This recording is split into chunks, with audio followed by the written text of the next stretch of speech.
Hello दोस्तों, कैसे हैं? आशा करते हैं आप सब ठीक ही होंगे। तो आज का कहानी है जादुई टोकरी।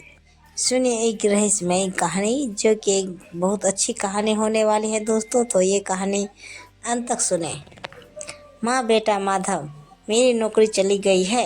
लाला सेठ अब गांव छोड़कर शहर जा रहे हैं, तो इसलिए मेरा काम छूट गया है। तू अब कोई काम धंधा कर ले, क्योंकि मैं तो बहुत थक गई हूँ और अब मुझसे नौकरी भी नहीं होती। माधव: माँ, मैं सोच रहा हूँ कि मैं भी शहर चला जाता हूँ और वहाँ जाकर कोई काम धंधा कर लेता हूँ। माँ: नहीं, तू कहीं नहीं जाएगा। वैसे भी तेरे पिताजी तो अब रहे नहीं, मैं यहाँ किसके साथ रहूँगा। माधव: माँ, हम दोनों शहर चलते हैं, मैं वहाँ जाकर कोई काम धंधा ढूंढ लूँगा। माँ: नहीं, ये घर तेरे पिताजी की आखिरी निशानी है। मैं मरते दम तक इस घर को छोड़कर कहीं नहीं जाऊंगी। तू यहीं इसी गांव में कोई काम धंधा देख ले।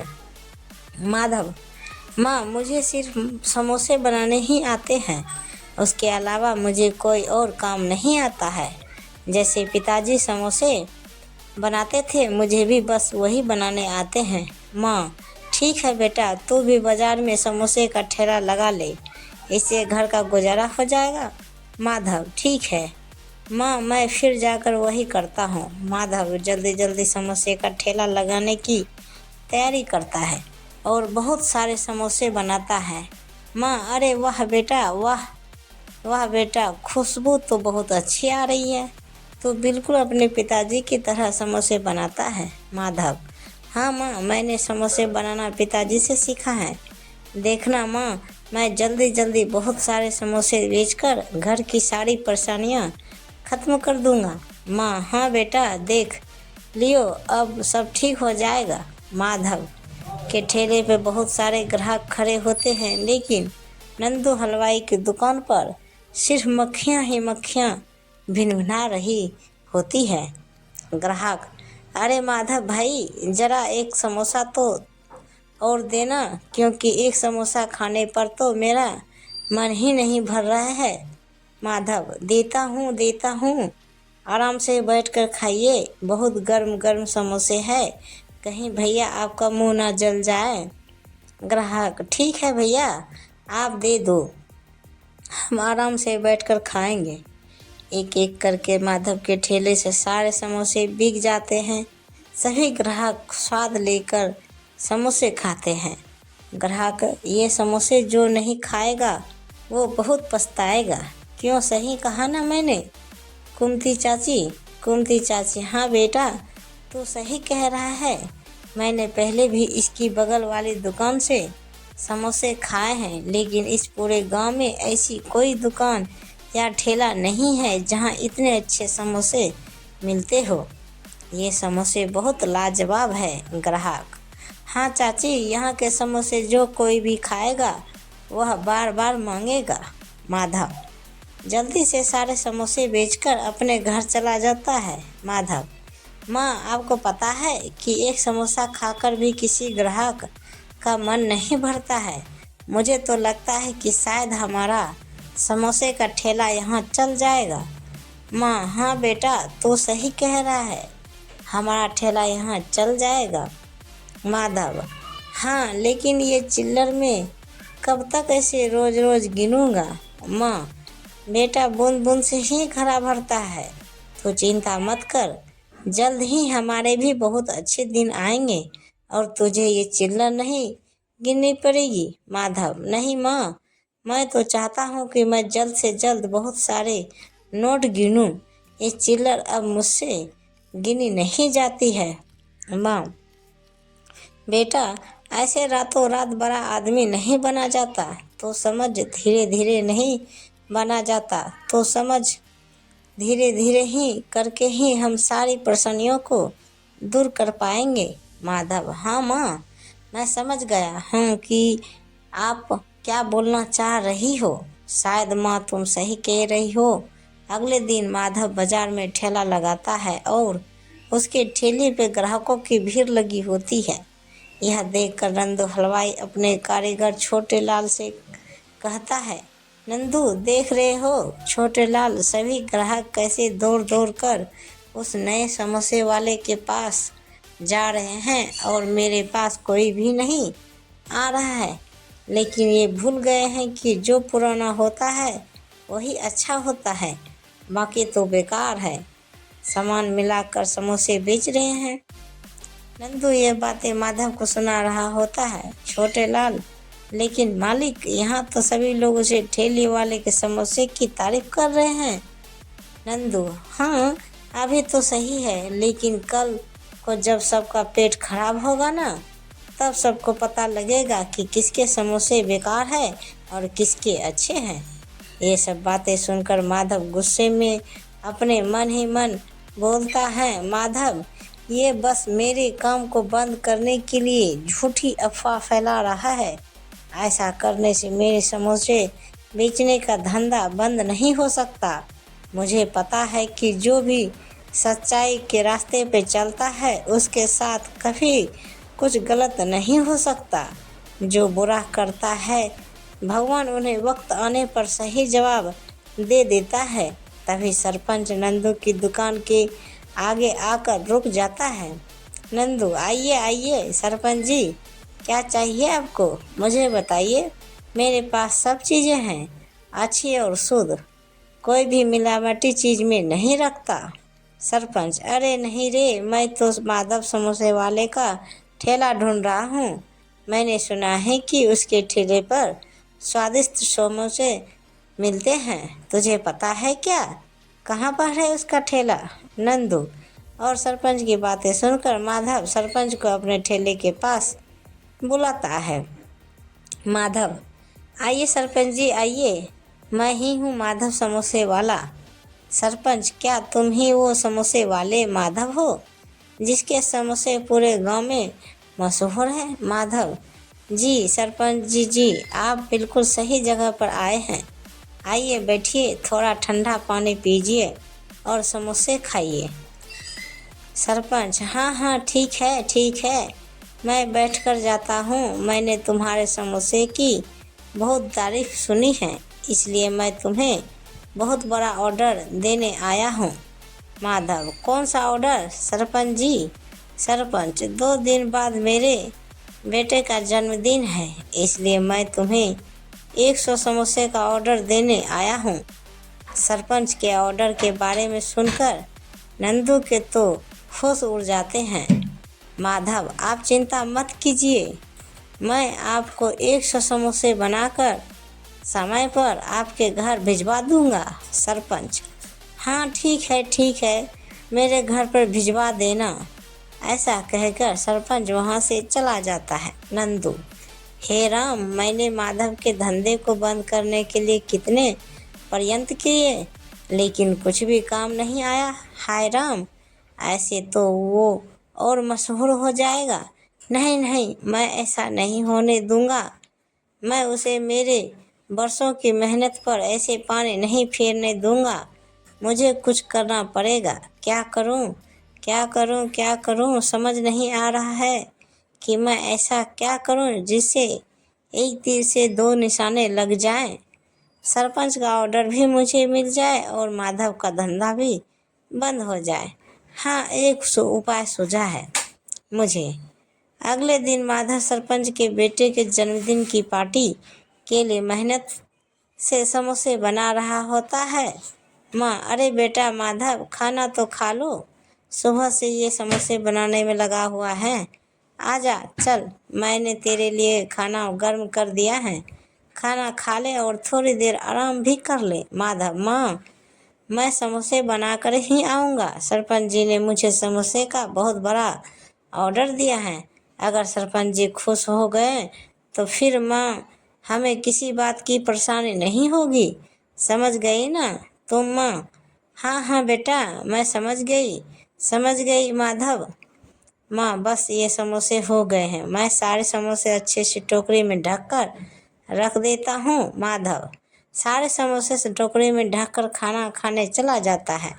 नंदू, वहाँ यहाँ बना रखे इसने समोसे, अब इन समोसों को ठिकाने लगाता हूँ। नंदू अपनी पॉकेट में से एक शीशी निकलता है और सारे समोसे पे छिड़क देता है। नंदू, मजा आएगा, अब देखता हूँ माधव सरपंच के यहाँ समोसे कैसे देकर आता है। सुबह होते ही जब माधव ये सब देखेगा तो उसकी शक्ल देखने वाली होगी। नंदू के समोसे पे दवाई छिड़कने से सारे समोसे सड़ जाते हैं और उनमें से बदबू आने लगती है।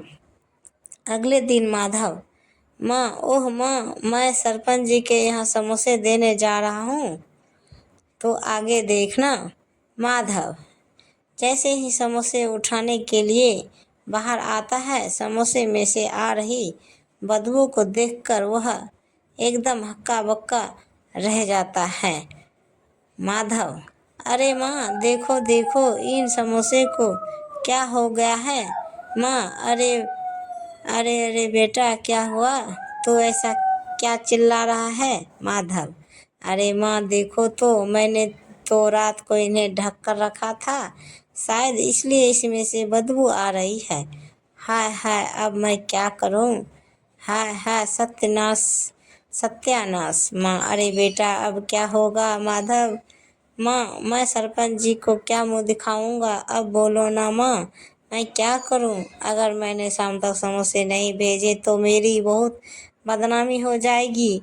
हाय हाय माँ, मैं क्या करूं। वो दोनों माँ बेटे रो ही रही थे कि तभी एक बुढ़िया अम्मा उनके घर के बाहर आकर बोलती है। बूढ़ी अम्मा, अरे कोई है, जरा मुझे एक गिलास पानी तो पिला दो, बहुत गर्मी हो रही है, बहुत देर से मैंने कुछ नहीं खाया है, ना कुछ पिया है। माधव, हाँ आइए बूढ़ी अम्मा, आइए बैठिए, मैं अभी पानी लेकर आता हूँ। पानी पिलाने में कौन सी बड़ी बात है, आइए मेरे साथ में आपको पानी देता हूँ। माधव बूढ़ी अम्मा को अपने घर में ले जाता है। घर में जाकर बूढ़ी अम्मा के मुंह में पानी आ जाता है। समोसे को देखकर बूढ़ी अम्मा, अरे वाह बेटा, क्या बात है, इन समोसों में से एक समोसे मुझे भी दोगे, बहुत भूख लगी है, मैंने सुबह से कुछ नहीं खाया है, एक समोसा दे दो। माधव, बूढ़ी अम्मा, इन सारे समोसे में से तो बदबू आ रही है। बूढ़ी अम्मा, तो क्या हुआ बेटा, इनमें से ही मुझे एक समोसे दे दो ना, कृपा करो एक समोसा दे दो, भगवान तुम्हारा भला करेगा। माधव समोसे की टोकरी में से एक सही सा समोसा निकालकर बूढ़ी अम्मा को खिला देता है और पानी देता है।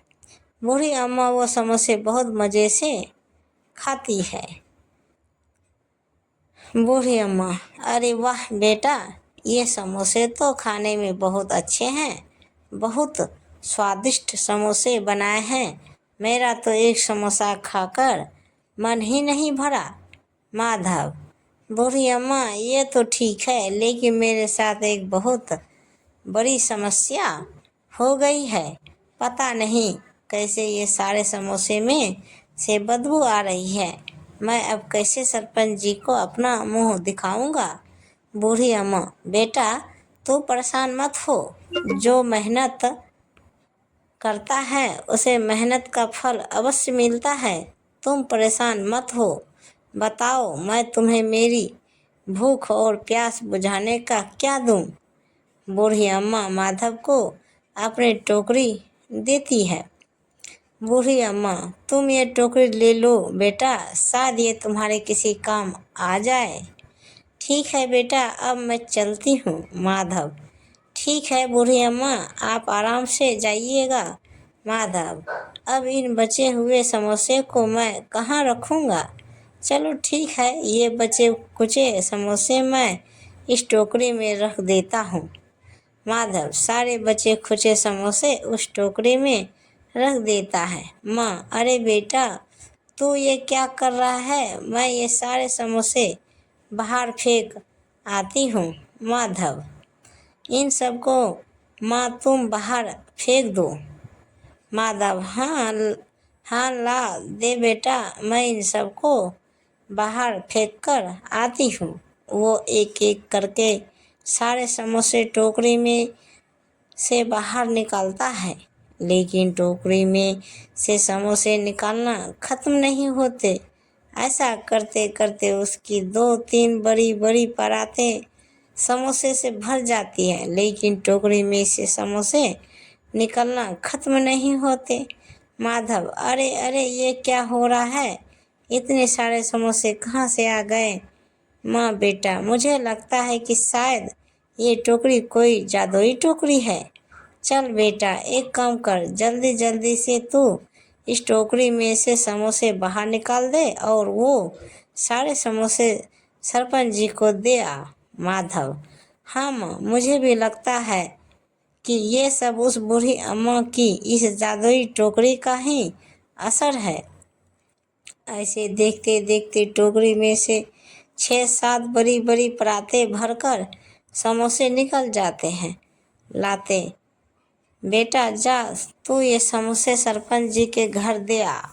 माधव, हाँ माँ, मैं ये सारे समोसे सरपंच जी के घर दे आता हूँ। माधव, हे भगवान, शुक्र है तेरा, आज भी इस जादुई टोकरी की वजह से हमारी इज्जत जाती जाती बच गई। माधव सारे समोसे लेकर सरपंच के यहाँ जा रहा होता है कि तभी रास्ते में नंदू उसे देखकर हैरान हो जाता है कि उसके पास इतने सारे समोसे कैसे आए, क्योंकि उसके बनाए हुए समोसे तो उसने खराब कर दिए थे। माधव, ये लीजिए सरपंच जी, आपके ऑर्डर किए हुए सारे समोसे। सरपंच जी, क्या बात है माधव, तुमने तो सारे समोसे समय पर बनाकर दे दिए, ये तो तुम्हारी मेहनत का फल है। माधव, वो सारे समोसे सरपंच जी को दे देता है और सरपंच उसे पैसे से भरी पोटली देता है। माधव, धन्यवाद सरपंच जी। माधव, चलो अब तो सारी परेशानियां ही खत्म हो गई है। सरपंच जी ने खुश होकर मुझे इतना बड़ा तोहफा दे दिया है। चलो ये जाकर मैं माँ को दिखाता हूँ, माँ बहुत खुश हो जाएगी। माधव, माँ माँ देखो, ये सरपंच जी ने कितने सारे पैसे दिए हैं, देखो माँ देखो। लाते, हाँ बेटा, ये तो बहुत सारे पैसे दिए हैं सरपंच जी ने। देखा बेटा, मैंने कहा था ना कि मेहनत करने वालों की भगवान जरूर सुनता है। माधव, माँ, अब जब हमारे पास ये जादुई टोकरी है तो हमें किसी चीज़ की परेशानी नहीं होगी। अब हमें जब भी समोसे चाहिए होंगे, मैं इस टोकरी में एक समोसा रख दूंगा और फिर हमें बहुत सारे समोसे मिल जाएंगे। नंदू यह सारी बातें सुन लेता है। नंदू, अब मैं समझा कि माधव ने इतनी जल्दी इतने सारे समोसे कैसे बना दिए। रात होते ही मैं ये टोकरी उठाकर ले जाऊंगा। माँ, चल बेटा, अब तो कुछ खा ले, तूने सुबह से कुछ नहीं खाया है। देर रात नंदू चुपके से माधव के घर टोकरी चुराने आता है। नंदू, मैं अब जल्दी से अंदर जाकर ये टोकरी चुरा लेता हूँ। नंदू चुपके से माधव के घर में जाता है और टोकरी की चुरा कर ले जाता है। वह टोकरी को अपने घर ले आता है। नंदू, अब आइएगा ना मज़ा। अब मैं इस टोकरी का इस्तेमाल करके देखता हूँ कि आखिरी ये टोकरी कैसे अपना जादू दिखाती है। नंदू टोकरी में एक समोसा डालता है कि तभी उसमें कुछ जादू सा होता है और एक समोसे के बहुत सारे समोसे बन जाते हैं। नंदू, अरे अरे, इस टोकरी ने तो एक समोसे के बहुत सारे समोसे कर दिए हैं। क्यों ना मैं इसमें सोने की कोई चीज़ डाल कर देखूं, क्या पता वो भी बहुत सारी हो जाए। नंदू टोकरी में जैसे ही सोने की चैन डालता है, वह चैन 2-3 गुना होकर निकलती है। नंदू, अरे अरे, ये क्या, इसने तो इस चैन की 2-3 गुना चैन बना दी है। मैं अब इसमें घर के सारे सोने के जेवर डाल देता हूँ, जिससे मैं बहुत बड़ा अमीर आदमी हो जाऊंगा। नंदू टोकरी में जैसे ही घर की सारी सोने की चीज़ें डालता है, वैसे ही टोकरी में से डरावनी आवाज़ आती है और जादुई रोशनी निकलने लगती है। नंदू, अरे अरे ये क्या हो रहा है? इसमें से कैसी आवाज़ें आ रही है और ये कैसी रोशनी निकल रही है? थोड़ी देर में से टोकरी से धुआं निकलता है और नंदू की सारी सोने की चीज़ें टोकरी में से गायब हो जाती हैं। नंदू, अरे अरे ये क्या हो गया? इसमें से सारे सोने की चीज़ें कहाँ गई? नंदू, अरे मैं तो लूट गया, मैं तो बर्बाद हो गया। ये क्या हो गया मेरे साथ? मेरी सारी सोने की चीज़ कहाँ चली गई? हाय, अब मैं क्या करूं? दोस्तों, यही कहानी यहीं तक समाप्त हो जाती है। तो दोस्तों, ये पारिवारिक कहानी आप सबको कैसी लगी? नीचे कमेंट बॉक्स में हमें ज़रूर बताएगा। कहानी पूरा सुनने के लिए धन्यवाद। तो प्रेम से बोलिए जय माता दी, हर हर महादेव। तो दोस्तों, ऐसे ही वीडियो देखने के लिए हमारे चैनल को सब्सक्राइब करें और वीडियो को लाइक ज़रूर करें। धन्यवाद। तो दोस्तों, मिलते हैं अगले वीडियो के साथ। तब तक बाय बाय दोस्तों।